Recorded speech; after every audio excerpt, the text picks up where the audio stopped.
episode 2438 of No BS Job Search Advice Radio. I'm Jeff Altman, the Big Game Hunter, and welcome. Before I go any further, let me just say I appreciate the fact that you watch or listen to this show. I've been on air for more than 11 years. Each of you is a big part of why this show continues on 2,438 episodes later, and why my YouTube channel at jobsearchtv.com, with more than 7,000 videos on it, continues on to this day. You watch it, it helps you, thank you. Today's show is one where someone noticed a few red flags about the job that they're interviewing for, and they want an opinion from me. Hope you find this helpful. Hope this is not a problem for you, but sometimes it will be. And with that, let's get going. There are a million red flags that may turn up in your interviews that may give you cause for pause. And I want to make sure you understand this video is not all inclusive. It contains a number of significant things, but there are many, many more.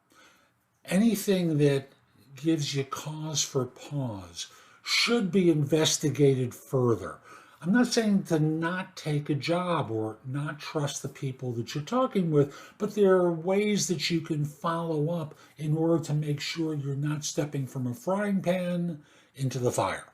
But here are a few that to me are clear signals. Number one is you may have only spoken with the recruiter and they're hustling you through the process and they're ready to make an offer. Or they're telling you great things and I know they're going to hire you. They're overselling.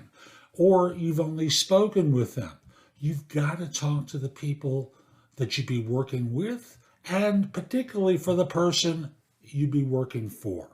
Number two is you haven't set foot in the office, and they may be talking about remote, but you also have to verify these days as to whether it's remote and the possibility of return to the office.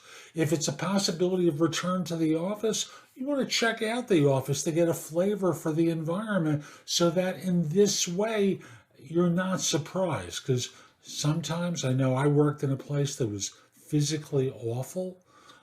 I tolerated it. I shouldn't have, but I did. And that's the reality of it. If it's remote and you're in one place and they're far away, if there's a possibility that you might have to go into the office, is that something that you're prepared to do? When they make the offer, this is number three, when they make the offer, it's done orally, they want an acceptance, and they're not going to get an offer letter out to you for some reason. Just very simply say, before I give notice, I need to get an offer letter from you in writing. Don't you trust us? It is my protection that what I've heard is correct, so I just want to make sure that I have everything in writing. So number three is not getting the offer letter. You can orally accept, because a lot of firms won't generate the offer until there's an acceptance. You want to get copies of the benefits, particularly the retirement options, health insurance, paid time off, vacation policy, all the obvious things. You just want to see it in writing. And if they don't want to send it to you after you've said yes, signal there. They don't really talk about the onboarding process. So once you've said yes, normally they'll send you something that includes like the I-9 verification, whether it's contingent upon a background check, reference check, things along those lines. Do not quit until you get everything in writing and the okay from them that you've passed the background check. One other thing that these days is a scam thing. The scam thing is we're going to send you a computer. We just need you to pay X number of dollars for the shipping, or some other thing that involves sending you money. Often employers, and I use that in air quotes here, that are involved with a scam, because these are not the real employer, use a real company name. They rush you through a process. It's about shipping the laptop, and you're going to send them money through Zelle or Venmo or what have you. They'll disappear. You won't get a laptop. You don't really have a job.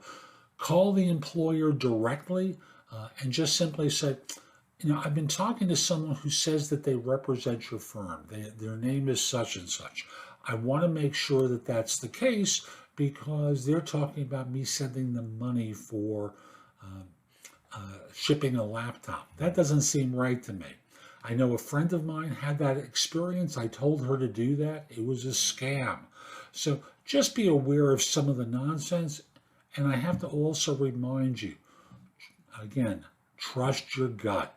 If there's something that doesn't seem right, investigate it further. Get clarity. Particularly during times where a recession could be starting, you don't want to be joining a firm, committing to a firm, and have doubts about it. You want to feel like you're joining an organization and have a good chance of success. Hope you found this helpful. I'm Jeff Altman. Visit my website, thebiggamehunter.us. I've got a ton in the blog that can help you. In addition, you can find out about my courses that you can rent or buy, my books, my guides. There's just a lot of great information available. Also, I'm going to remind you, the blog has a ton available, and you can schedule time for a coaching session with me. Obviously, I'm going to charge you for that. I'd love to help you. Lastly, connect with me on LinkedIn at linkedin.com/IN/The Big Game Hunter. Have a terrific day and be great.